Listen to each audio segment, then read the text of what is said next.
네, 반갑습니다. 국가대표 전문가입니다. 자, 오늘 또 수요일이죠. 3월 11일 수요일 공개방송 간단히 남겨드리겠습니다.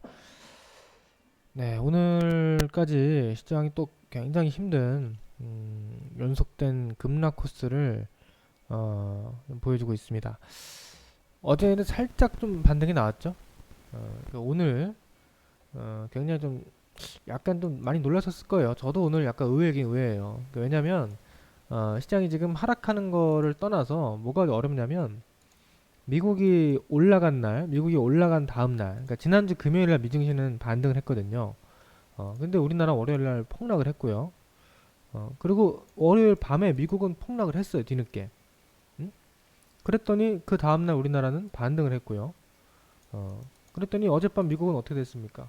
어젯밤 미국 급반등했죠? 어제 나스닥이 4.95% 급반등했습니다. 그것도 그냥 오른 게 아니라 밑꼬리를 이렇게 만들고 밑에를 쭉 주고 그걸 끄집어 올려서 이렇게 망치형 양봉으로 마감을 시켰기 때문에 사실 이거는 그래도 물론 뭐 여기가 최대 바닥이라고 이것만 가지고 확신할 수는 없습니다만은 굉장히 괜찮은 모습 나왔거든요. 네, 그래서 오늘 근데 제가 그건 매일 말씀드리고 있어요. 미국 시장을 하루 먼저 선반영한다.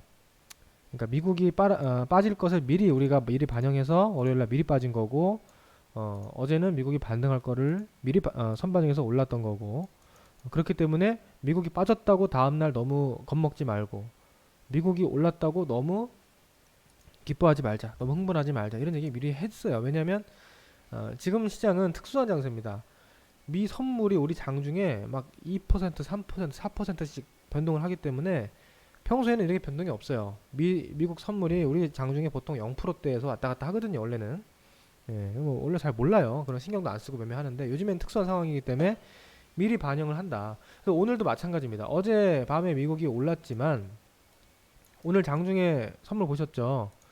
오늘 장중에 미국 선물이 계속 마이너스 1% 이상, 2% 이상 이렇게 하락을 했었어요. 자, 여기 지금 실시간 차트 보여드리면 요거거든요. 지금 현재는 마이너스 1.4%입니다. 현재 나스닥 선물. 근데 아까 장중에 이럴 때만 해도 마이너스 2%뭐 거의 3% 가까운 하락이 나왔어요. 그러니까 그 얘기는 뭡니까? 오늘 밤 미국이 다시 한 2%, 3% 하락할 가능성이 있다는 거죠. 그죠? 이렇게 눌릴 수 있다는 거예요. 그러니까 우리가 미리 빠지는 거는 맞는데, 근데 오늘 문제는 뭐냐면 그거를 넘어서서 시장이 아주 폭락을 했단 말이죠. 응? 코스피도 지금 완전히 뭐 어제 저점을 깨고 장대 음봉이 나왔고, 코스닥은 뭐 거의 4% 하락이 요즘에 뭐 우습게 나오네요. 4% 급락을 했다. 오늘 보시면은 뭐 일본이 2%, 대만 1% 하락했고, 중국 1% 하락했고, 홍콩이 뭐 0.6% 하락했는데 도대체 우리나라만 왜 이렇게까지 4%씩 코스닥이 하락을 하느냐? 이런 부분들도 오늘 굉장히 좀 어떻게 보면 의외의 흐름이 나왔습니다. 자, 이런 것들을 어떻게 제가 바라보고 있는지 그런 부분들을 좀 설명을 드려볼게요. 자, 우선 미국은 뭐 선물에서 지금 나타나듯이 마이너스 1. 뭐몇 프로, 뭐 2% 하락 중이기 때문에 오늘 미국 흔들릴 수 있어요, 당연히. 예. 어제 올랐다고 오늘 무조건 갈 수 있는 건 아니죠. 그래서 오늘 미국은 이렇게 흔들릴 수 있다. 어. 근데 우리나라는 마치 미국이 오늘 이렇게 막 또 뭐 3%, 4% 폭락할 것처럼 빠져났는데 그거는 좀 아니지 않을까 그렇게 생각을 하고요. 이 정도에서 마무리될 것 같은데 우리나라가 오늘 유독 급락한 이유 저는 두 가지를 봅니다. 첫 번째, 내일이 우리나라 이제 선물 옵션 만기일입니다. 내일 3월 둘째 주 목요일이죠. 물론 이 선물 옵션 만기일이라고 하는 게 뭐 이제 이렇게 하락장에서 만기일이 또 내일이다 그러면 사람들이 이제 그런 그 질문을 많이 하세요. 아, 만기일이 뭔가요? 만기일은 뭐 시장이 하락하는 건가요? 근데 전혀 아니죠. 왜냐면은 12월 12일 선물 옵션 동시 만기일 이날 시장이 급등을 했습니다. 그리고 그 전 선물 옵션 동시 만기 언제입니까? 9월이죠. 예, 9월 뭐 이때가 되겠네요. 9월. 예. 이때 9월 때도 9월 중순도 시장이 아주 상승을 계속했어요. 예. 물론 그 전에는 또 3월달 가볼까요? 6월달? 네, 이때는 만기 때가 그냥 이렇게 횡보했네. 네, 그리고 3월달 볼까요? 음, 이때 3월달은 급락을 했네요. 그러니까 아무튼 이런 식으로 만기라고 하는 거는 꼭 올라간다 내려간다 이런 정해진 법칙은 당연히 없습니다. 그런 법칙이 있으면 큰일 나죠. 만기 날 법칙이 있으면 얼마나 좋아. 그걸로 맨날 떼돈 벌지. 그러니까 올라갈 때도 있고 내려갈 때도 있고 좀 많이 올라갈 때도 있고 또 반대로 이렇게 옵션 프리미엄을 좀 죽이면서 큰 변동성 없이 지루하게 끝나는 경우도 있어요. 그러니까 이거는 뭐 전혀 예측이 안 됩니다. 근데 이제 어떤 경우가 있냐면 이번처럼 이렇게까지 크게 하락을 안 해도 될 정도의 어떤 상황, 정황인데 이 파생 쪽에서 옵션 선물 쪽에서의 수익 극대화를 하기 위한 이 메이저 세력들의 과도한 변동성 그런 것도 연출하는 그런 경우가 종종 있습니다. 종종. 그래서 이번이 약간 그런 경향이 있지 않을까. 저는 그런 생각을 해요. 오늘 좀 너무 우리만 심하잖아요. 어? 딱 봐도 우리나라만 그러면 우리나라만의 어떤 악재가 있느냐? 그거 없단 말이죠. 우리나라가 일본, 대만, 중국, 홍콩보다 훨씬 많이 하락할 만한 악재가 있었느냐? 우리나라만에 그건 없다는 거죠. 그래서 아무래도 내일 만기 영향이 오늘 좀 많이 작용된 게 아닌가, 좀 과도하게 언더슈팅이 됐다는 거죠, 순간적으로. 그래서 그런 생각을 하나 할 수 있고요. 두 번째로는 물론 이거 우리나라만의 문제는 아닌데 미국에서 4월달에 있을 암학회가 연기가 됐습니다. 네, 그러면서 최근 우리 시장에서 이뭐잘 나가던 종목들이 있어요. 최근 장도 안 좋은데 이렇게 오스코텍 제가 지난주에 한번 소개시켜 드렸던 종목인데 좋았죠? 오스코텍 또 뭐 제넥신 이런 종목들이 최근에 잘 나갔습니다. 시장보다. 그리고 뭐 유틸렉스 이런 종목들도 굉장히 강했죠. 어제까지만 해도 엄청 강했어요. 이거. 그리고 뭐 에이벨 바이오 뭐 이런 종목들로 대표될 수 있는 이런 이번에 아마케 뭐 출전할 수 있는 그런 기업들이 오늘 이제 실망 매물이 나오면서 과도하게 하락을 했습니다. 근데 아마케가 연기된 게 글쎄요. 아마케가 연기된 게 뭐 이 회사가 망하는 그런 이슈는 아닙니다. 그렇잖아요. 뭐 아마케 연기된 게 무슨 소용입니까? 근데 우리나라 시장은 이렇게 좀 굉장히 심리적으로 좀 과격한 측면이 있어요. 그러니까 그 아마케를 기대하면서 시세가 이렇게 만들어지던 흐름인데 그게 연기됐다고 하니까 일단은 때리고 보는 거죠. 응? 때리고 보면서 이 매도가 매도를 또 불러일으키는 좀 어떻게 보면은 무슨 회사에 엄청난 악재가 나온 것처럼 그렇게 이제 반응을 했는데 사실 그런 건 아니다. 그 정도의 악재는 아닌데 이런 게 나왔습니다. 그러니까 이런 게 나오면은 뭐 당연히 어떻게 되겠습니까? 얘네만 하락하는 게 아니라 전체적으로 제약 바이오 종목들이 영향을 받겠죠. 그죠?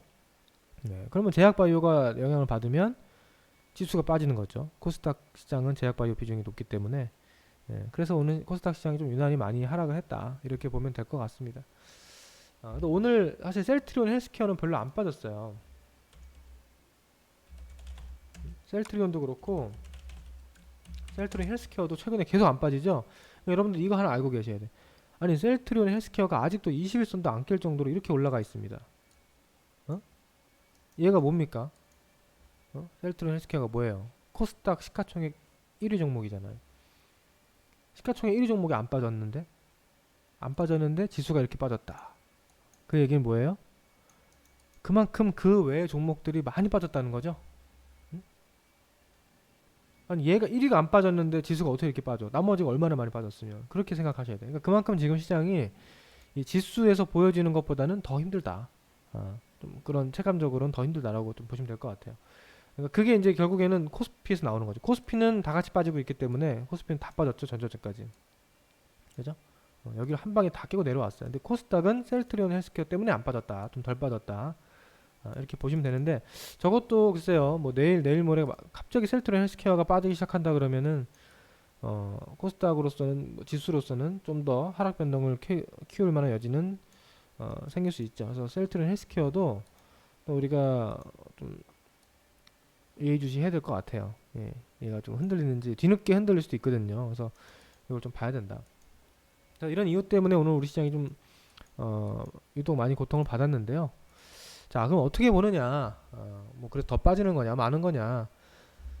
좀 이 부분에 대해서는 지금 굉장히 좀 확답은 조심스럽습니다만 두 가지 측면이 있죠. 두 가지 관점이 이제 충돌을 하는데요. 한 가지 관점은 우리 시장에서 이 1900포인트 또는 1900포인트 이하 요 권역은 굉장한 의미를 가지는 자리입니다. 예, 지난 2010 뭐 11년, 12년도부터 2016년도까지 여기서 2000포인트와 1900 이하를 굉장히 오랫동안 박스권으로 머물면서 어떤 지지라인으로 지지라인으로 만들어 놓은 자리예요. 그래서 지난번 작년 급락장에서도 여기서 바닥이 나왔고요.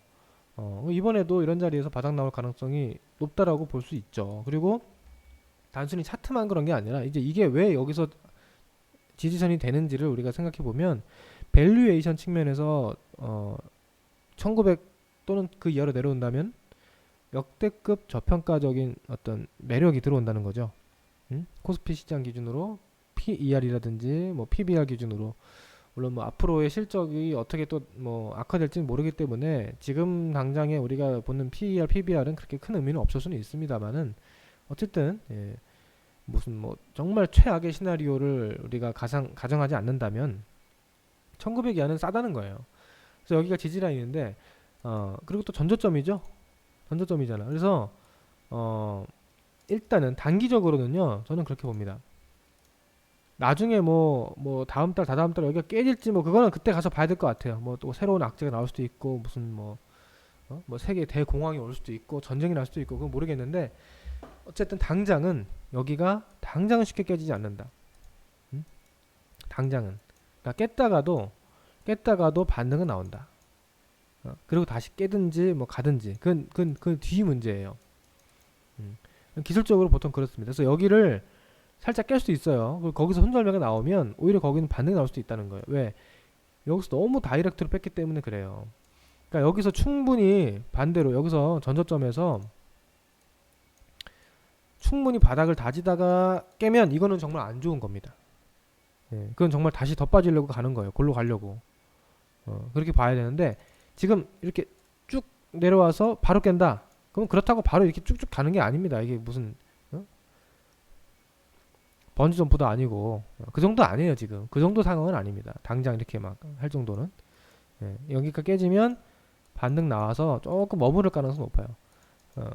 최악의 상황을 한번 가정해 볼까요? 우리가 2008년도, 2008년도에 세계 금융위기가 있었잖아요. 이때는 정말 세계적인 금융위기가 왔습니다. 신용 경색까지 왔어요. 완전히 뭐 초토화됐죠. 코스피 반토막 났는데 이때도 보시면 전저점을 깬다고 해서 시장이 바로 무너지는 게 아니에요. 보세요. 정말 이건 최악의 가정입니다. 근데 최악의 가정을 한다고 해도 여기서 깼죠. 바로 골로 갑니까? 바로 골로 안 가요. 여기서 이렇게 횡보한단 말이에요. 반등 나오죠, 이렇게. 그죠? 반등이 나오다가 거기서 반등을 이어가지 못하고 다시 깨지면 거기서부터 이제 정말 밑으로 열리는 거죠. 예.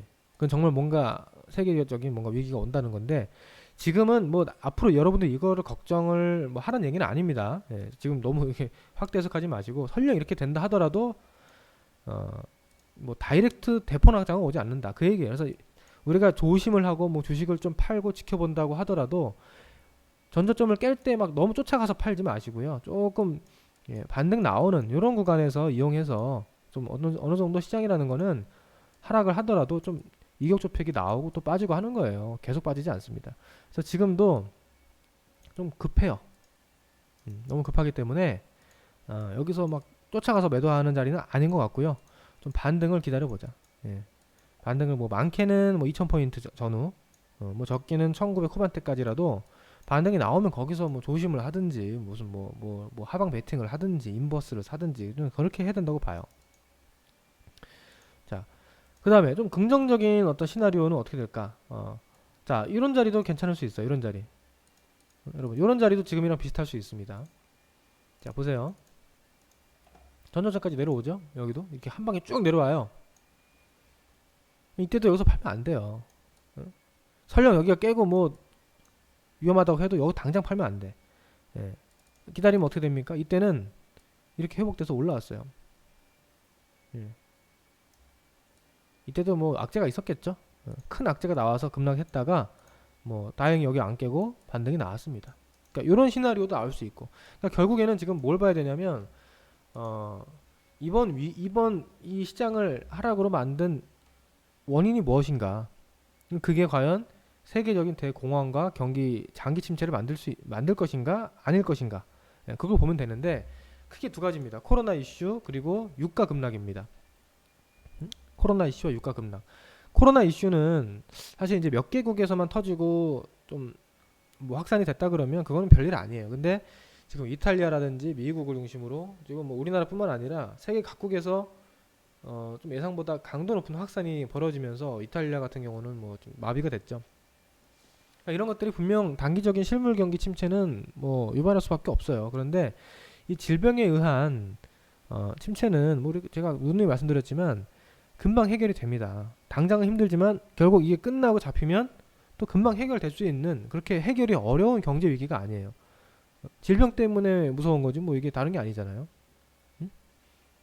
하여튼 이것만 있으면 큰 문제가 아닌데 지금 이제 새롭게 부각된 게 이번 주부터죠. 이번 주 월요일부터 시장이 갑자기 더 무너진 건 뭐냐? 유가입니다. 유가. 예, 갑자기 유가가 급락을 했죠. 뭐 이것도 설명하자면 또 갑자기 길어지니까 제가 간단히 그냥 현상만 말씀드릴게요. 지금 사우디아라비아랑 러시아에서 또 붙었습니다. 예, 또 붙어서 지금 이제 석유값 가지고 붙었어요. 그래서 이제 치킨 게임 하는 거죠. 쉽게 말해서.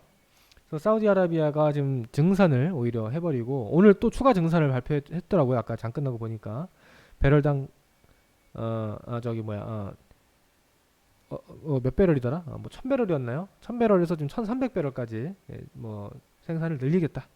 이렇게까지 지금 엄포를 내놓은 상황이기 때문에 뭐 이게 뭐 빨리 해결될 것 같지는 않은데 어쨌든 유가가 얼마 전까지만 해도 60불이었고요 배럴당 최근에는 40불대였는데 지금 한 방에 어저께 27불까지 왔어요. 50불 하던 게 27불 왔다고요. 반토막 났어요. 최근에만 여기 한 달 전으로 따지면 두 달 전으로 따지면 반토막 넘게 난 겁니다. 65불에서 지금 27불까지 왔으니까 이 기름값이 뭐 무슨 테마주 잡주도 아니고 정말 엄청난 변동성인데 자 이렇게 되니까 주가가 급락한 거예요. 글로벌 증시가 유가 급락에 의한 충격이죠.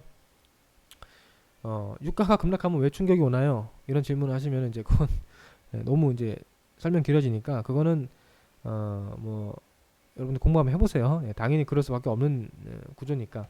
근데 이제 중요한 건 뭐냐면 27불까지 왔다가 지금 34불 다시 반등 나왔는데요.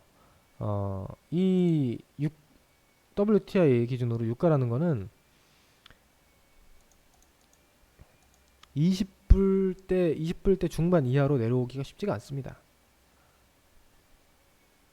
왜냐면 사우디아라비아가 생산 원가가 가장 싼 나라인데 압도적으로 사우디아라비아의 생산 원가가 25불 정도라고 해요. 그렇게 알려져 있어요. 25불, 26불. 그러니까 그 이하로 내려오면 사우디아라비아는 기름을 만들면 만들수록 손해를 보는 거죠. 이제 사우디마저도. 그러니까 그런 자리까지 사우디가 이 위험을 감수하면서까지 이 치킨 게임을 강도 높게 이어가지는 않는다는 거죠. 그래서 그 동안에 이때 언제냐? 이때 2016년도도 이 석유값 가지고 치킨 게임이 있었어요. 그때도 결국에는 얼마요? 20불 뭐 중반대에서 바닥이 나왔어요. 예. 지금 다시 왔는데 그래서 이번에도 이 이상 무슨 뭐 석유값이 급락하지는 않을 걸로 봅니다. 대신에 여기서 급반등은 또 힘들다고 본다면 30불 전후에서 왔다리 갔다리 할 수는 있겠죠. 그러면 우리가 보편적으로 생각했을 때 이미 여기서 한 방 꽝 급락한 충격이 증시에는 나타난 거예요. 미증시도 그렇고 뭐 글로벌 증시에도. 근데 여기서 유가가 또 뭐 추가적으로 대폭락을 하는 일만 아니라면 지금 뭐 저런 것 때문에 또 시장이 놀래 자빠져가지고 막 더 하락할 만한 그런 여력은 또 없다는 거죠, 별로. 유가가 여기서 빠져봐야 얼마나 더 빠지겠어. 이제부터 유가가 뭐 3% 5% 빠지는 거는 괜찮아요. 그런 거는 어차피. 예? 여기서 반토막 난 게 이제 엄청 컸지. 그죠? 네. 그리고 뭐 코로나 이슈도 지금 세계 금융 위기, 뭐 세계 경제 공황 이런 것까지 우리가 우려할 정도는 아니라고 보고요. 예, 중국 지금 잘 가고 있죠. 중국이 좀 선배인데 예, 지금 중국이 가장 빨리 터지고 빨리 이제 잡히고 있는 나라고 그다음 한국이고 그다음 이제 뭐 유럽, 뭐 미국, 이란 이런 나라들인데요. 이런 거 봐서는 결국 다른 각국도 당하고만 있지 않을 거 아닙니까? 빨리 이 질병과 싸워서 방역 시스템이 이제 통제를 하기 시작하면 뭐 우리 중국과 한국과의 사례를 본다면은 글쎄요 뭐 일주일 안에는 좀 힘들 것 같고요. 한 2주에서 3주 정도? 한 2주, 3주 정도 뒤에는 이제 질병이 좀 잡히면서 추가 확진자 증가 속도가 좀 감소하면서 코로나에 의한 어떤 패닉도 좀 진정이 되겠죠. 그런 것들을 시장도 알기 때문에 뭐 그거 가지고 지금 시장이 뭐 무슨 2008년도와 같은 뭐 대하락을 할 것이다 이렇게 예상하는 것도 너무 앞서 나가는 예, 비관론인 것 같고요. 그다음 유가도 방금 말씀드린 대로 충격이 이미 크게 벌어졌는데 여기서 추가적으로 줄 만한 충격은 크지 않다. 예. 또 그 외에도 설명드릴 게 더 있긴 해요. 유가랑 관련된 여러 가지 또 뭐 어떤 그 부실들, 약이 될 수 있는 부실들, 유가 급락에 의한 또 여러 가지 파생될 수 있는 부실에 의한 또 신용 경색 우려가 있긴 합니다. 예. 그러니까 그러니까 지금 장이 빠지는 건데 이 유가 28불 온 거 가지고 뭐 그런 위기가 발생한다? 예, 꼭 그렇게 단정짓기에는 오히려 너무 지나친 비관이 아닌가. 왜냐면 유가가 이번에 이런 자리까지 온 게 처음도 아니잖아요. 여기도 있었고 이때는 세계 금융 위기였고 어쨌든 왔으면 된 거지 뭐. 다 왔잖아요 이제. 앞으로 이게 더 많이 폭락한다. 그러면 뭐 문제될 수 있는데 이거 거의 왔기 때문에 이것도 추가적으로 하락을 야기할 수 있는 그런 여지는 크지 않다. 그렇게 봅니다. 그래서 종합해 보면 시장은 정말 제가 뭐 지난주에도 그렇고 저지난주에도 그렇고 이제 뭐 거의 다 온 것 같습니다. 이제 좀 더 밀릴 수는 있는데 내려오면 기회입니다라고 말씀드리는 게 조금 민망할 정도로 시장이 좀 너무 많이 밀려가지고 좀 그렇긴 한데 어쨌든 지금도 같은 말씀을 드릴 수밖에 없어요. 뭐 예상보다 많이 빠졌다고 해서 더 많이 빠진다고 지금 갑자기 그렇게 갑자기 극도의 비관론을 말씀드리는 거는 더 맞지 않는 처사인 것 같고요. 좀 힘든 구간이고 누구나 뭐 이런 구간에서 힘들죠. 뭐 현금 보유 100% 하고 있지 않는 이상 또는 뭐 하방 베팅을 하고 있지 않는 이상은 다 힘든 코스입니다. 그래서 여기서는 어쨌든 전저점 기준으로 우리가 좀 반등 가능성 그걸 좀 보자. 깼다 돌리든 그냥 돌리든 반등 가능성 좀 보기로 하고요. 반등이 나왔을 때 이런 자리에서 1950, 뭐 2000 요 정도 가는 요런 코스에서 우리가 그때 뭐 조금 뭐 조절을 해볼 것인가, 현금 비중을 좀 늘려보고 기다릴 것인가, 아니면 뭐 계속해서 추가 반등을 노리면서 뭘 할 것인가, 그거를 그때 가서 좀 고민을 해보면 좋을 것 같습니다. 자, 현재 시간 미 선물 잠깐 볼까요? 지금이 이제 6시 20분인데요. 요즘에는 좀 뭐 장 끝나도 뭐 해외 증시 보느라고 정신이 없죠. 자, 미 선물 지금 급등하네요. 응? 이거 맞나요 지금? 이거 현시간 맞아? 이거 어제 거구나. 죄송합니다.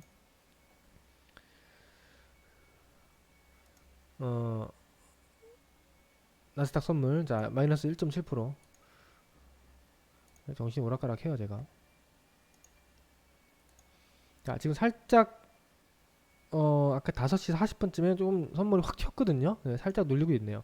자 이렇게 되면 지금 여기 보이는 차트 그대로입니다. 어제 급등하고요. 오늘 살짝 음봉에서 쉬는 그런 형태예요. 아직까지는 전혀 위협스러운 그런 모습은 아닙니다. 아직까지 그죠? 이렇게 머물면은 이렇게 만약에 오늘 종가가 이 정도로 마감될지는 뭐 지켜봐야 되겠습니다. 장중에 또 변동이 나올 수 있기 때문에 지켜봐야 되는데 뭐 미국이 이렇게 1%대 또는 뭐 2%대 정도로만 끝나도 괜찮아요. 왜? 우리나라는 이미 오늘 거의 3%뭐 4%까지 빠졌기 때문에 미국이 뭐 1, 2% 빠지는 거는 다 반영하고 남았어요.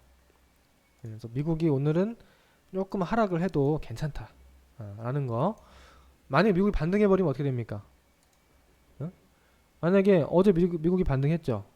오늘은 빠질 줄 알았는데 오늘 또 올라버린다.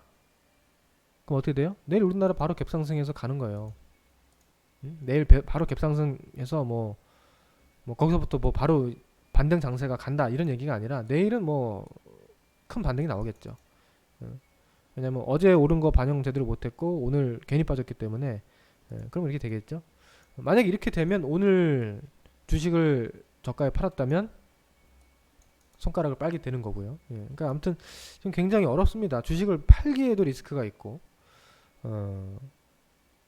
또 갖고 있자니 힘들고 그런 상황인데 아무튼 뭐 큰 그림에서 봐야 돼. 이럴 때일수록 우리가 하루하루를 맞추고 뭐 하려고 하는 거는 굉장히 힘듭니다. 그래서 일단 제 생각은 큰 그림에서는 1900 전후는 또는 1900 초반부터 그 이하는 좀 기회 구간으로 보면서 너무 겁먹지 말고 좀 반등을 기다려 보자.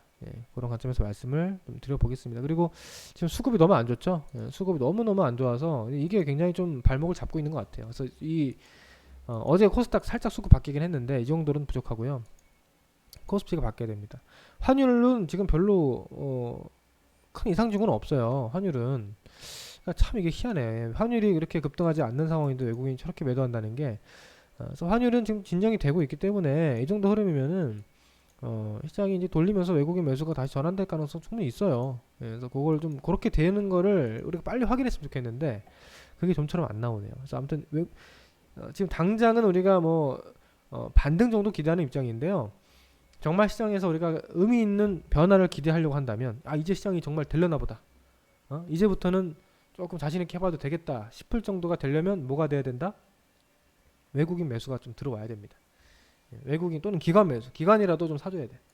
지금처럼 외국인이 대량 매도를 이어가는 이런 구간에서는 우리가 뭐 반등 정도, 기술적 반등 정도는 기대할 수 있지만 변곡점, 의미 있는 변곡점을 논하기는 이르다.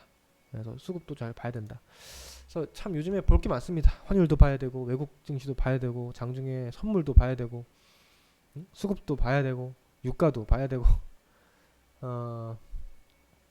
굉장히 피곤한 장이죠.